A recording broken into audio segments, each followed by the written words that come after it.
Hello friends, welcome to the video. Thank you very much for joining me. Today we are looking at a 2022 Cadillac Escalade Luxury Platinum Premium. I believe that's the trim level of this beauty. It's basically a top shelf model, and it is, well, it's as stunning as I remember. I drove one about a year ago and it was lovely. I really enjoyed that experience. It was a huge step forward for the Escalade in general as a vehicle. It was always sort of just a bit of badge engineering nonsense. I never much cared for it. This is something different. This is the generation that's bespoke to the Escalade, and it is absolutely fantastic. Not to bury the lead, why don't we take a look at the outside? Let's go outside and have a peek at what's going on. What do we got?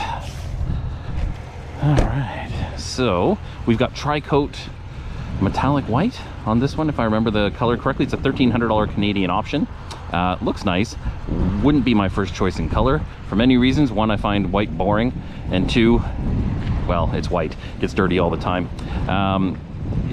We get the what has become a classic Escalade profile. Absolutely beautiful. I really like the look of this thing. It is something very special.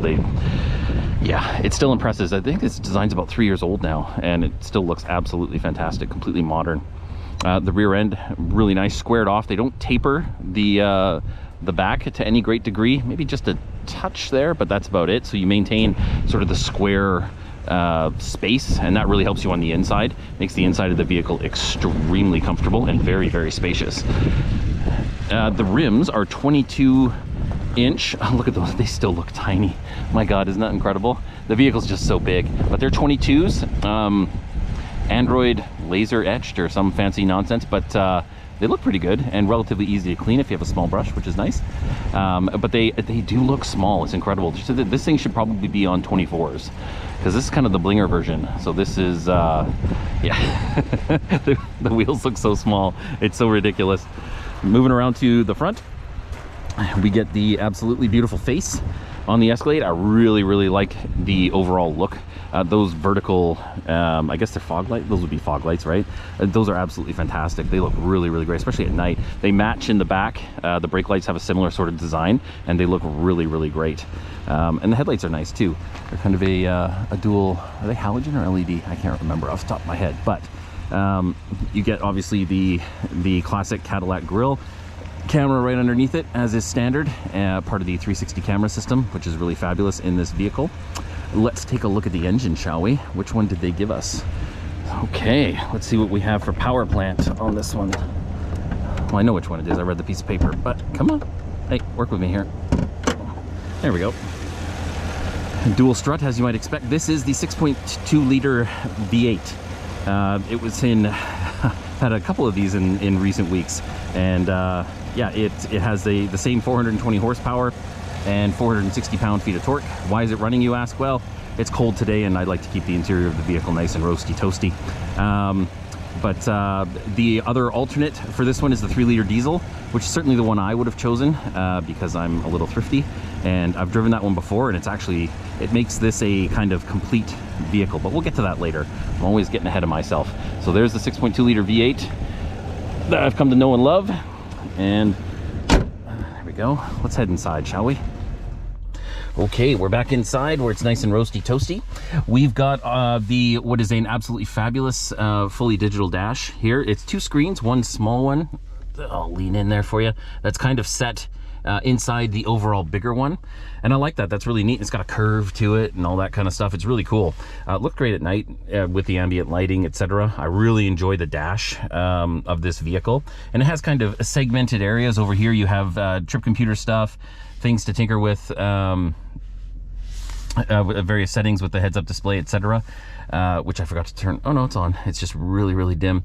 So I'll remind me and I'll turn that up. And then you have your dash cluster here. On the left is things like fuel economy, your speedometer in the middle. I really enjoy the speedometer on this thing because if you exceed the posted speed limit, it goes red, and that is really useful if you're a little bit of a lead foot.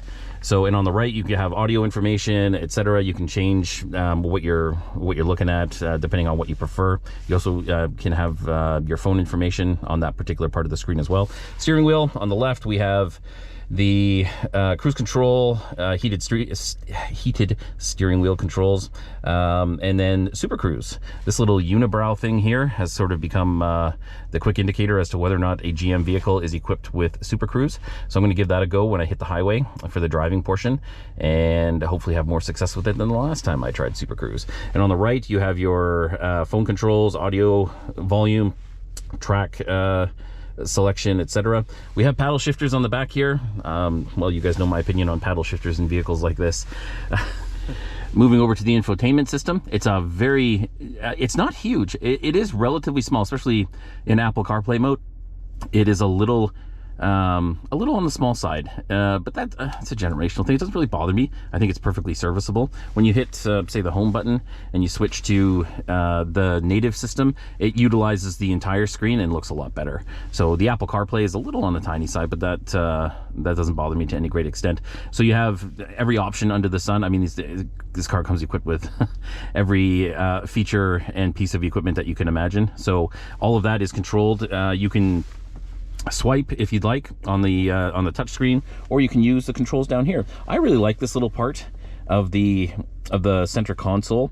I know I'm getting ahead of myself, but I really just had to touch on it. This dial dealio here, that will navigate you through all of those screens that we were just looking at. And then you have a simple volume button here. When I'm driving, I drive like this, you know, I'm rolling, and I like to have volume control, and this little volume knob here is absolutely fantastic. You see it on Mazdas too, and it's a really nice design feature. I really enjoy that. And you have a back button, you hit the home button, which will always take you back. You know, if you get confused in the screens like I do sometimes, just hit the home button, takes you back to the beginning and start all over. This has native navigation and everything else that you can yeah, so many features. There isn't enough time in the day. We have our shifter here, so you hit the button on the left and that will allow you to pop it up, takes you into reverse. You can see, and then you get the big reverse camera, which is very, very clear. I'll lean in here for you folks, and it's very, very clear. And you get the 360 representation on the right, which allows you to see what's around the vehicle. It's a good camera system. Not all of them they're not all created equal. GM produces a really, really decent one. And part of that camera system, of course, is the rear view camera. Really like that. I have completely adapted to using this as opposed to a standard rear view mirror. When I get in my daily driver, an F-150, it doesn't have this system, and it makes me sad, but what can I say? So moving back, I'll put that in park. Thank you. Above, we have 3 buttons here. I hope you can see those on the north of the shifter, and they're a little awkwardly located, but they are actually important. You got your auto hold button, you have your on off for the auto start stop, and then your lane position control. I like that they're all simple buttons. They're just weirdly placed. Like when you're sitting back here, you can barely see them. You can see auto hold, but that's about it. A bit of a weird positioning on those, but what can you do? The environmental controls, separate from the infotainment as they should be, are all here located along a whole bunch of like more toggles than buttons. I kind of like them. They're not bad. I've seen it in a couple of Buicks as well, and I like it. I like it as a system. It's pretty. It's excuse me, pretty cool. Located under the cover here is a couple of charging ports. You've got a little cubby for napkins, cup holders, wireless charging, which is hard at work charging my phone, and then we've got the center console, the storage bin, I should say. So this has the headphones stashed in here for the system in the back that we'll get to in a minute, and you have USB ports. You have an SD card reader, which I love. I think that's absolutely fantastic. You don't see those every day. All right, it's time to have a look at the back seats. Of course, we get the step bars that slide out for us because we can't be bothered to raise our legs. So as we hop in, we are where do we go here? There we go. Just had to move the seat back a little bit. So a second row, two captain's chairs. You can get this with a third seat, a center seat. I much prefer captain's chairs. I think it's absolutely the way to go for the second row. Much more comfortable, and gives, you know, most of the time these vehicles will be transporting 4 people, and this gives them the most comfortable ride possible. One thing I missed in the front there, and I apologize, is the leather. The leather in this thing, they gave cream leather, which is not something you normally see, but because it gets dirty all the time. But this is a really, really nice quality leather. It's extremely soft, very supple, similar to the Range Rover. Close to. Very, very supple. I really enjoy it. I like the perforation, the little pattern they use here. I'll lean in for you guys. Little pattern they put in there. I like that. That's cool. It's really nice. A really, really nice quality of leather. Huge upgrade over the sort of, to be honest, the plasticky kind of leather or leatherette or whatever the synthetic stuff that you get in a lot of other GM products, among other manufacturers. So really approve of that, that upholstery choice. In the back we have separate environmental controls, charging ports down there. Is that a full plug? I can't remember. Yep, full plug. Excuse me as I grunt. And then that's kind of the, oh, of course, the screens. So the screens are, they are, I can't, were they 14-inch, something like that? They're really quite useful. They're very functional. Once you plug in and figure out how they work, they're great, actually. They're perfectly fine. I don't know how much people use these anymore. Comment down below. I'd really like to know. You know, if you have screens in the back of your car, it doesn't have to be an Escalade, you know, do people use it? Or is it all phones and iPads and all that kind of stuff now? I assume that's where we were leaning in the culture, but I mean, I could be wrong. It's happened before. Let me know. All right, now that we've taken a look at the second row, we must talk about the third row. The third row has 3 seats, and for me, third row, it's all about access. Can you get into and out of the third row easily? It's very, very important. So this here is, you can see it says 2 times 2. So you hit the once, that folds the seat and collapses it, no less. Hit it again, and it completely folds over. So that gives you all this space. I don't know what that looks like on camera, but that's actually way more space than you normally get in vehicles like this. So we'll climb in. I'll try and step. That was a strange sound. And here, I'll slide over this way so we can get an idea of, put that up. So that's, you can see, we get, I'll probably have to slide that seat back a bit, but you do have room back here. I don't know if I would want to spend all my time back here because I get claustrophobic in spaces like this, but it's nice back here, actually. It's not bad, all things considered. It'd be nice if there was a panel here, and at this car's price point, that would certainly be doable, nevertheless. But for like 3 kids, absolutely fine. Perfect. In and out, they won't be destroying too much stuff on their way in and out of the back. You've got cup holders, you've got charging ports, all the usual stuff. It's, yeah, it's a really decent place to be hauling the kids. Now we got to show you guys the cargo area, because I actually really like the cargo area in the Escalade. Okay, so something I didn't touch on when I was outside doing the exterior tour before, because I wanted to save it for this part of the presentation, but with the key fob, you can double click. Of course, it will open as normal. Powered tailgate, as one might expect. But if you, before we get to the interior, we'll close it, and then this one has a little something extra, which I noticed it on the last time I had the Escalade, and I really enjoyed this particular feature. So double click, you get a little window. It's kind of, yeah, and then if you're, you know, you don't want to open the whole lift gate, you just open that, toss your shopping in there, close it back up, you're good to go. That's it. I really like that. It's a little bit of functional design. That's very cool. I dig that. I just wanted to make sure I showed you guys that because I tend to forget things while I'm recording these videos. So back to the cargo area. Once you're inside, excuse the bag, they've added these floor mats on the back of the third row seats to keep them, I guess, clean, because this is a cream colored interior, and good luck with that. But anyway, they've added those, and it's very, yeah, it's interesting. With all 3 rows in place, you have more than enough room for sort of a regular everyday shop. If you hit Costco, as I did over the weekend, and you need a little more space, you just fold. The third row is powered. There it goes, and they make weird noises, and there you go, you get all that extra space. So it jumps from, I think, 700 liters to 1700 liters. I'll double check that. Now if you have these the third row seats down, and you still need more space if you're heading to Home Depot for plywood or something like that, I'm sure somebody transports plywood in their Escalade, you hit these little buttons here, that drops the seat. Very cool. Hit the other one, that one drops as well. One of these days it's going to smack those screens. And then another interesting tidbit, if you're back here and you need, I don't know, the kids are hankering to get inside or something, you hit it again and it pops up. Look at that. That's cool. Now, the only downside is it's only one way. So in the second row, you have to put them all down manually, but the third row is powered both ways.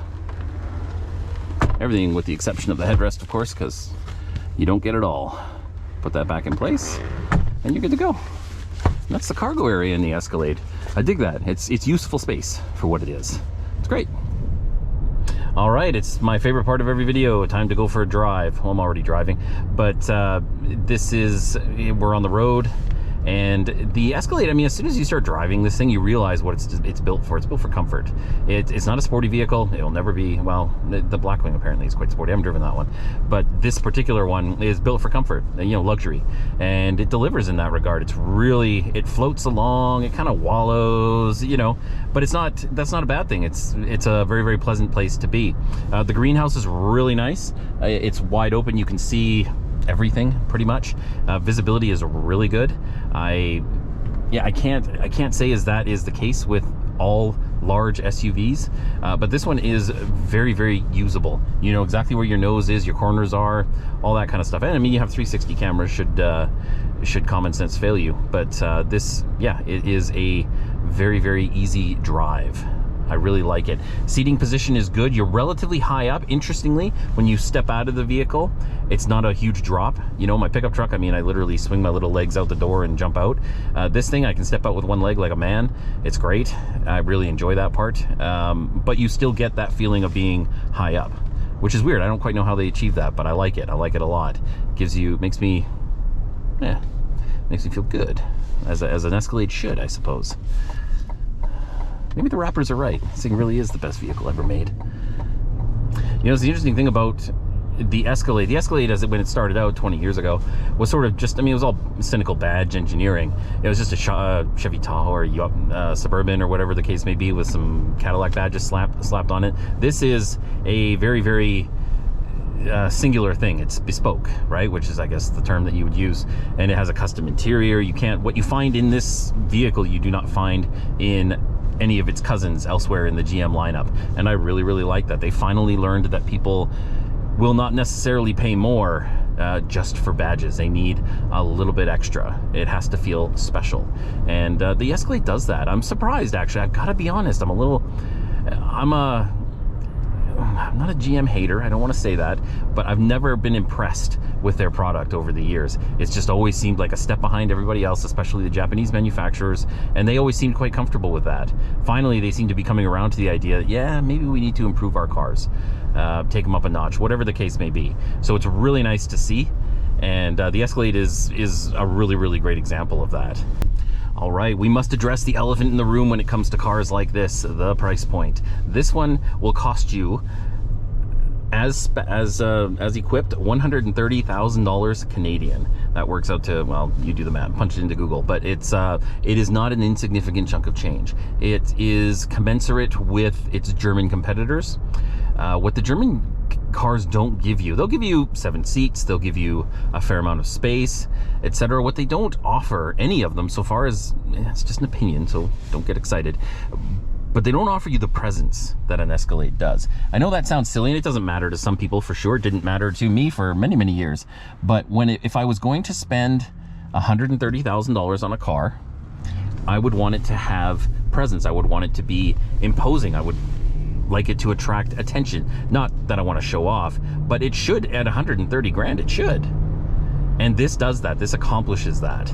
I'm not denying it's a boatload of money, but if you're in the market for a vehicle in that sort of price range, this is something you have to consider. I enjoyed the driving experience of the diesel more than the 6.2 liter gas power in this one. That's up to you. See what I mentioned about exceeding the speed limit and it goes red.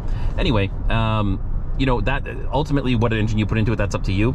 But this is definitely a real competitor, and it's actually a bit of an exception in a lot of ways. This vehicle gives you, when you're inside, a boatload of space. You don't get that in the German cars.